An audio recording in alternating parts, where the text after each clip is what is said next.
welcome to episode 6 of Wrap Your Lugs Round This. Thank you very much for listening again. I hope you've enjoyed the 5 that have previously come before this, and I hope you're going to enjoy this one as well. So first things first, I'm going to talk about sport in theatre. I mentioned a little bit last time I planted the seed. Yeah, I'm going to talk about a certain show that will be at the Edinburgh Fringe next year. So that's Edinburgh Fringe 20. So we're going to talk a little bit about that. And we're also going to have some features about what is on at this year's Edinburgh Fringe Festival. It's pretty much going to be 90% all Fringe talk this week. So I hope you do enjoy that. So yeah, we've got some features. And again, we've got some top picks. So that's what's going on this episode. I'm very excited. I hope you enjoy. So let's kick things off.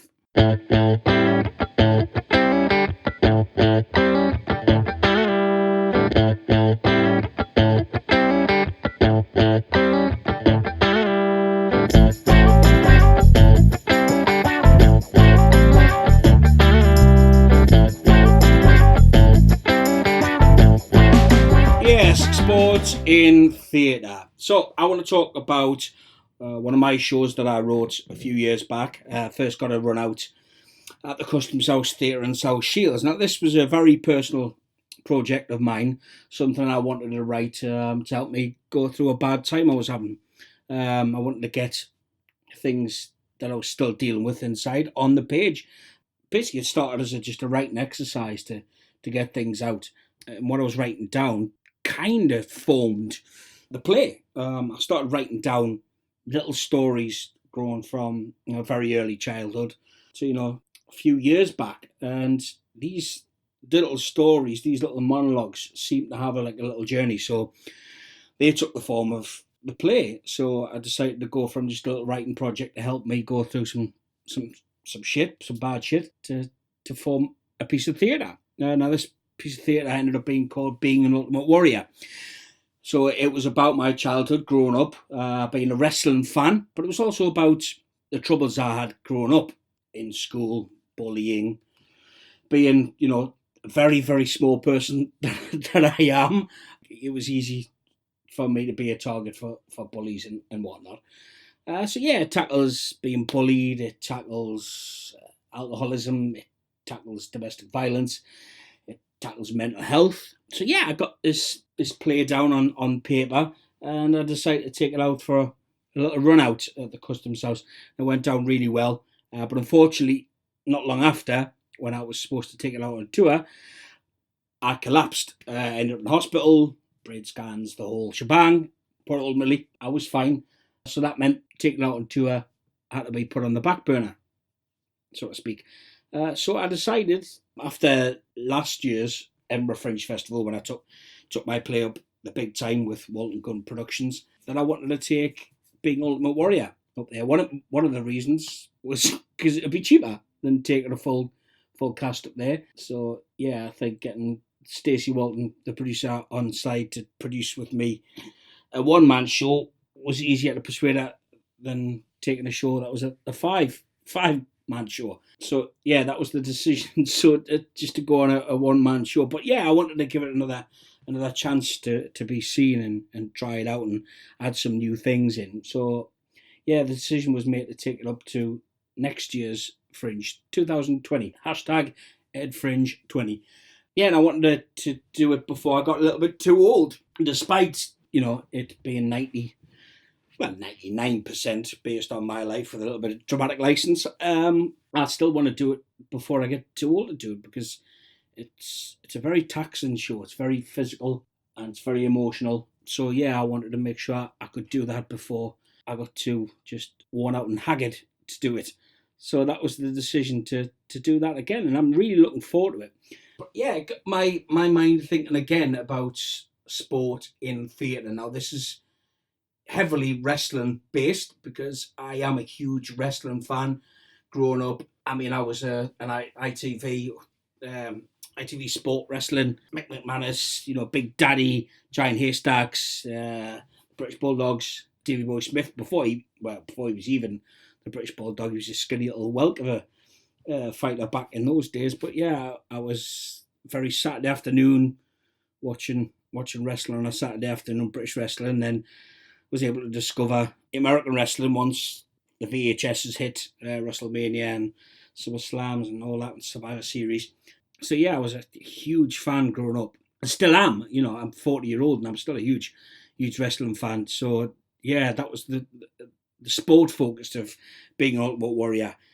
In the piece I talk about some of my favourite matches, some of my favourite wrestlers, how I tried to emulate some of those wrestlers to no avail. It was pretty laughable. But yeah, at 40-year-old, I'm still a huge wrestling fan. And that was the focus of that play. So there, it's got me thinking about all the other sports stories in theatre that they are out there. Because, as I mentioned before, Bobby Robson Saved My Life was a new one that was coming up here in the Northeast, which had a run out this week, just gone, before it goes on down to Ipswich and then returns back to Newcastle Tyne Theatre. And obviously, I spoke about many other plays that I've been in that were sports related, majority football and rugby and whatnot.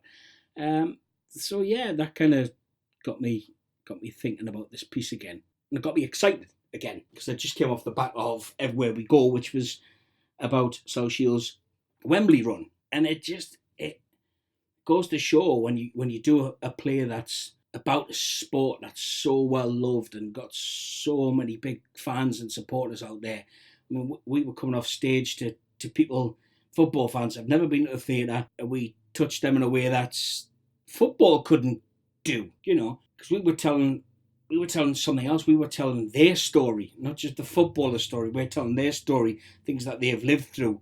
And when they come up to you afterwards and they've never been to a theatre before and this is the first time, and you see their face and they tell you how much they loved it, and it's a big buzz. So yeah, I just think that lovely mix of sport and theatre it's so unique. So that was another thing I was excited about, getting back and bringing that piece back and hopefully connecting with Edinburgh Fringe audiences and wrestling fans up there. It would be so nice to sit with and have a chat with some of the audience members after the show, and they can tell me what their favourite wrestling matches were, if they remember the things I was talking about in the piece and whatnot. So yeah, it's one of those things I'm really looking forward to, and I think that is one of the great things that sports related theatre productions have. So yeah, that was just something I wanted to talk about there. So it's something I'm really excited about bringing back, and I hope anyone that is going this year to the Fringe goes back next year, and I hope you do check it out. That'll be being an Ultimate Warrior venue to be discussed at this time. So yeah, we don't know where the venue is going to be, but I'm sure we'll let you know as soon as possible. So from my show being an Ultimate Warrior in the early stages, coming to next year's Fringe, let's talk about this year's Fringe.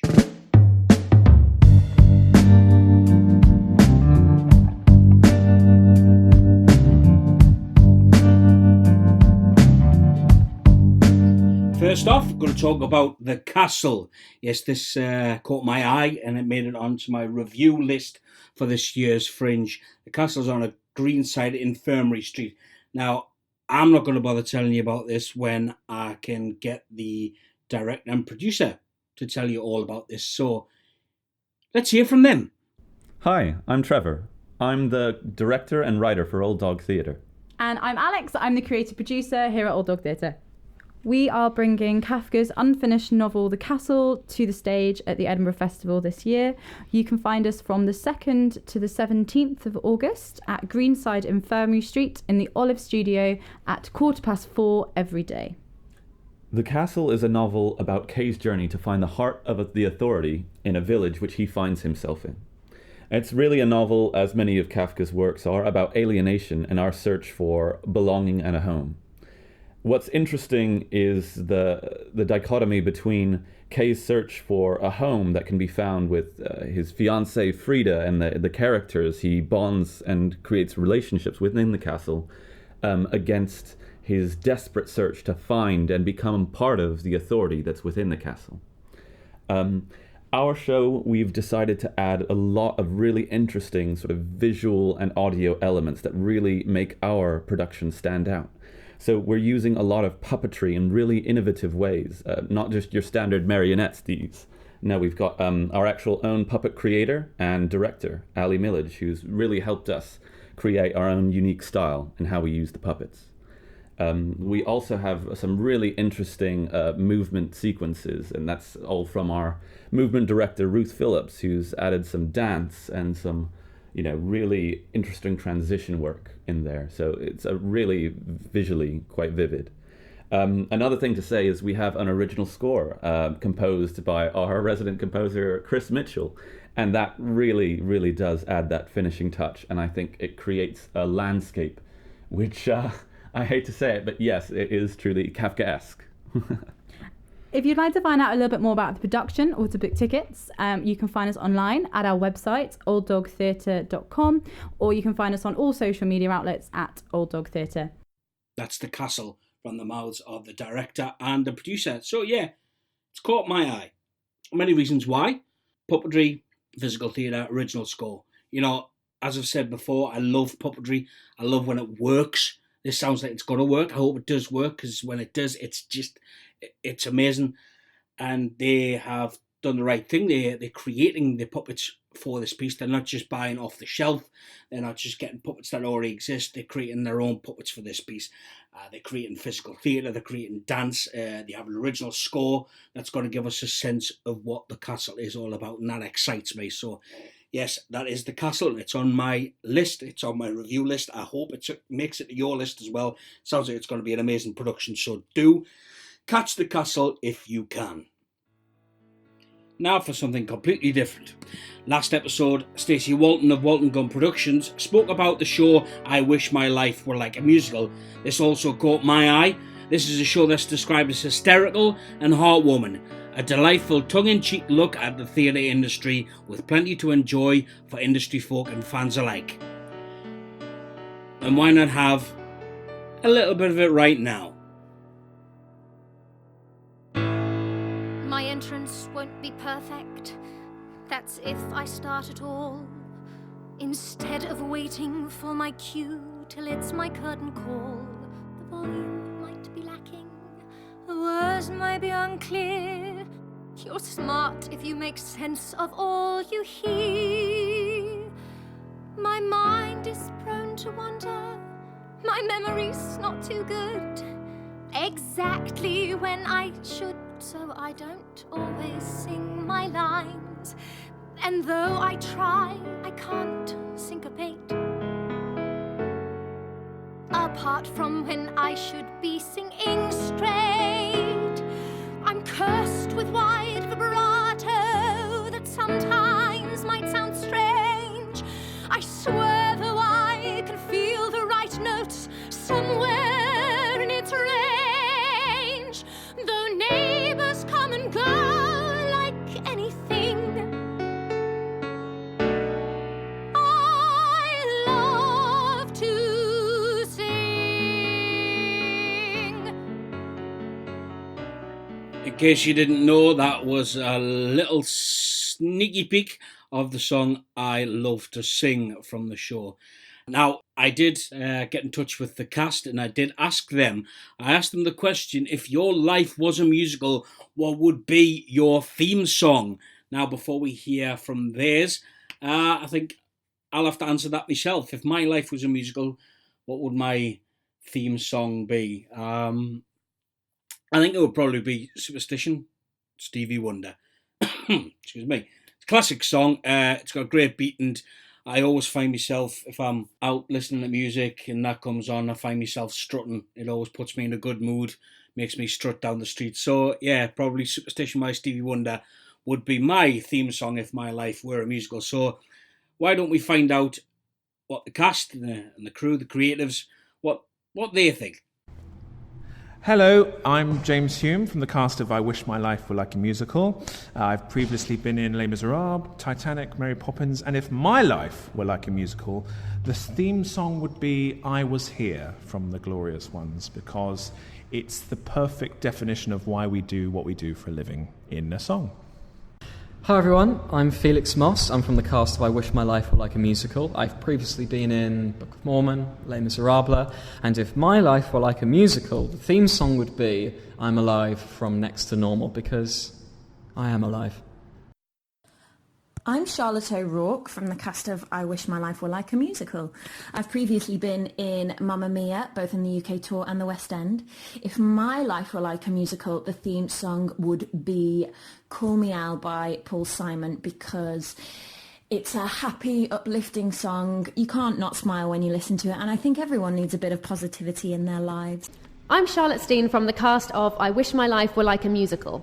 I've previously been in Bat Out of Hell, We Will Rock You, Rock of Ages, and if my life were like a musical, the theme song would be Where Did the Rock Go from School of Rock. Because if I woke up and my life were like a musical, I would wonder where the rock had gone, and my career has been built upon that mostly, so I'd be a bit worried. Hello, I'm Chris Whitaker and I'm director of I Wish My Life Were Like a Musical. I've previously worked on Top Hat and Judy in the West End. And if my life were like a musical, the theme song would be I Just Want to Dance from Jerry Springer the Opera, because that's pretty much all I want to do. I'm Alexander Bermange. I'm the writer of I Wish My Life Were Like a Musical. In addition to having written a number of musicals, I've written many comedic songs for BBC Radio 4 and the BBC World Service. And if my life were like a musical, the theme song would be Make 'Em Laugh from Singing in the Rain. And that's because with I Wish My Life Were Like a Musical and the effect we're hoping it will have on the audience, if we have made 'em laugh, our mission will have been accomplished. Well, thank you very much there to the cast and crew of I Wish My Life Were Like a Musical. It caught Stacey Walton's eye, it's caught my eye, and as you can tell, it features some of the cream of the crop from musicals, so why not get yourself down there? We'll be there, I'll be reviewing it, it's going to be an absolute blast. It is on at the Underbelly Bristol Square from 31st of July, 26th of August at 8:45 p.m. So yeah, get yourself along to see that. It promises to be one to watch this year. And to play us out, why not have another little track from the show? So here it is. This is the title song, I Wish That My Life Were Like a Musical.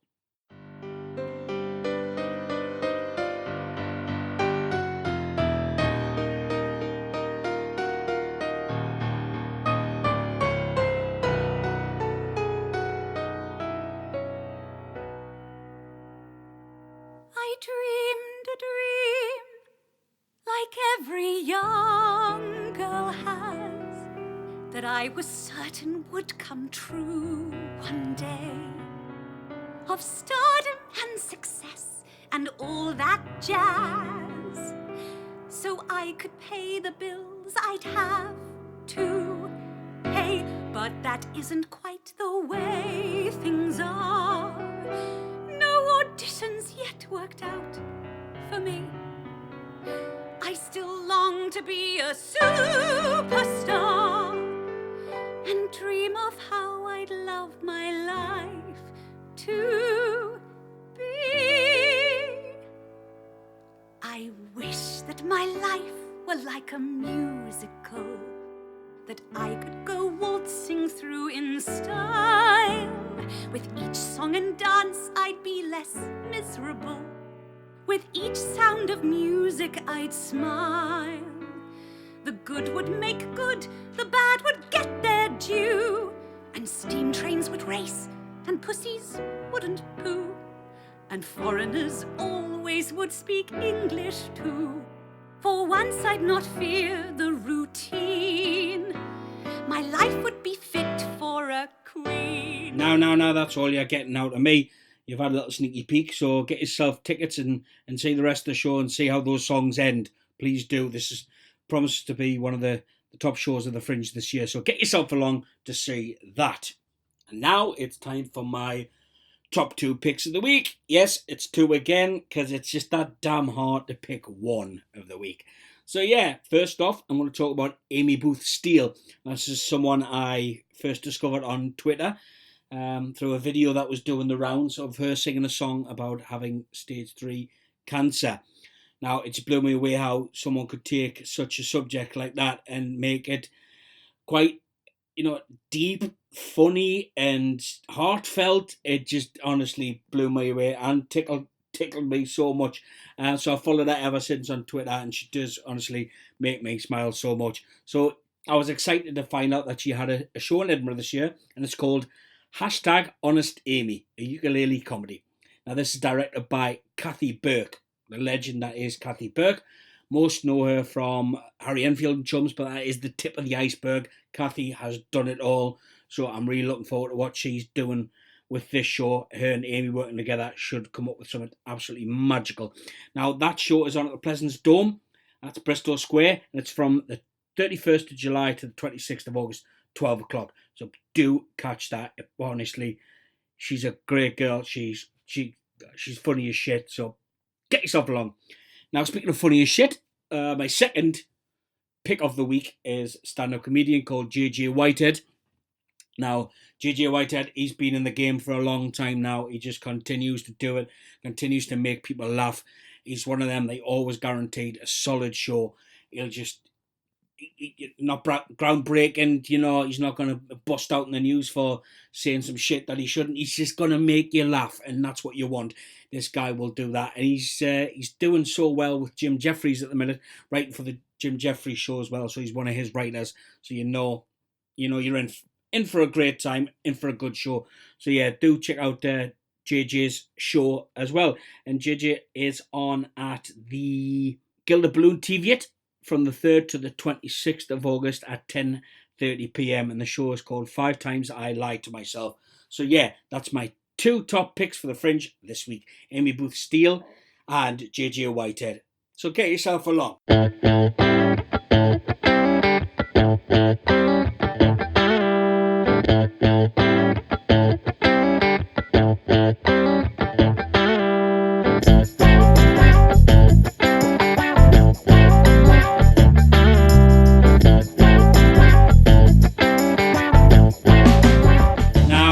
Off this episode of the podcast, I'm going to talk about a production that's on in South Shields this summer, an adult panto. Yes, an adult panto called Sleeping with Beauty, and that is written by yours truly. Yes, Monkey Boy Miller has written this adult panto, and it is being produced by Walton Gunn Productions, and we are really excited about this. We've got Stephen Sullivan coming back to work with us.